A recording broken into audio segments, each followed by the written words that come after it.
I want to introduce you to a thing that needs to be seriously discussed about photographers' rights and what you need to know and what you don't need to do to get yourself in serious trouble. So here's what we're going to do. First of all, I want to welcome you to Photography with Daniel and Danger Boy Photography. These listens that I have will actually prepare you to what we will know now is what do we have rights as a photographer, especially as a freelance photographer, journalist or not.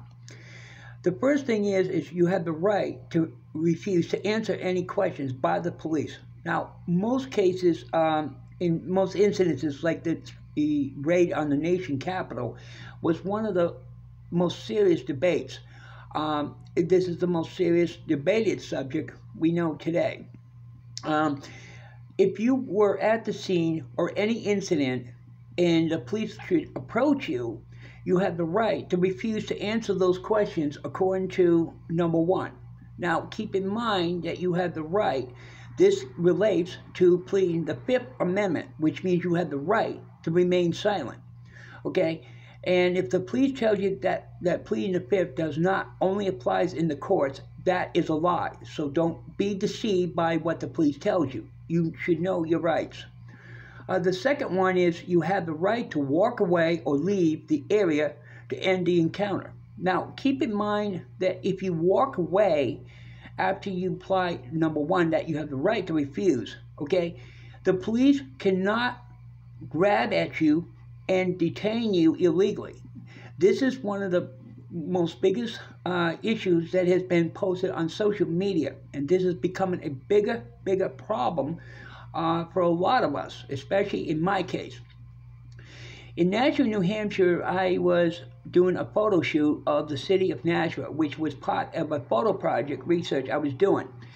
And as I was sitting there taking these angle shots, variations, most people, the police were like looking at me kind of, dirty, like, what the hell is he doing? Okay, the reality sense is that is a form of harassment. I talked to a lawyer who said that doing photo shoots and photography is not illegal and that it's nothing against the law. I said, well, then why are the police harassing me? According to the lawyer, they said it's illegal for any police to harass you no matter what, unless they have a probable cause to stop you and question you. So these rights are yours. Okay, we're going to go further into this. You have the right to say nothing and remain silent.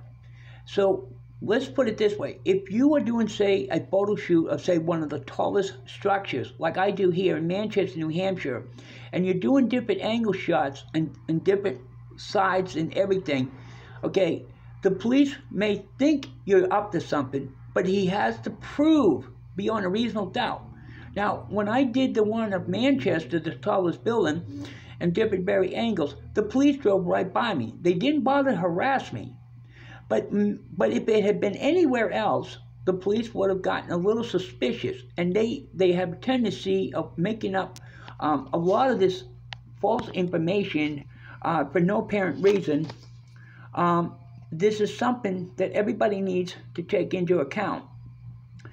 The police has no right to detain you unless they have a good cause if suspicions. Now, the issue is that almost 30-45% of all photographers that I have talked to have said that they have been illegally detained for no reason. One of them was drawn out of possible terrorism suspicion. Now, keep in mind that every photographer has its own levels of expertise, of experience, from the beginner to expert. Okay, and it all depends on your level of qualifications of any type of particular photography. This is something that needs to be worked on. If they have suspicions, they can only have suspicions, but that doesn't give them the right to illegally detain you and your camera gear for any reason. This is something that has been posted more times on Twitter and Facebook and many places. And this is getting out of control. One of the things is that they have to have a reasonable suspicion must be more than a hunch. Now, to bring out that point I was bringing is simply this, is that the suspicions has to be for a good reason, okay? If they don't have a suspicions and they don't have enough evidence and they're going more than a hunch, then it's illegal to detain you for any period of time. So you have those rights. And it varies from state to state. Talk to your lawyer to get further details of that part. And it's illegal to force anyone to confess to a crime that they didn't actually do. Now, a lot of photographers are being attacked by being forced, illegally detained, their camera gear taken away, and they're being forced to confess to something they didn't really do. This is something that I almost came close to encounter until I turned around and told, where's your proof? That's all I had to say. Number 7 goes right into this. You have the right to refuse a search unless a warrant is granted. Now, if you're traveling by car and you have the camera gear there and they stop you, you have the right to refuse to have them search your vehicle. If they continue to go through with this, then you have a good form of legal action you can take against them. So this is going to be one way a lawyer can help you deal with this. And finally, the rights to be released if there's no probable cause to arrest you. If you are illegally detained, okay, then they have no cause to arrest you. They can, and the thing is that the court systems are getting mixed up or corrupted because they're taking everything we say out of context. The social media in general is getting more disrupted based on, and by the way, I'm not saying who, I'm not saying it's Facebook or Twitter, I'm just saying in general. Almost the rights of every photographer has the right to take pictures of what they want and not to worry about it.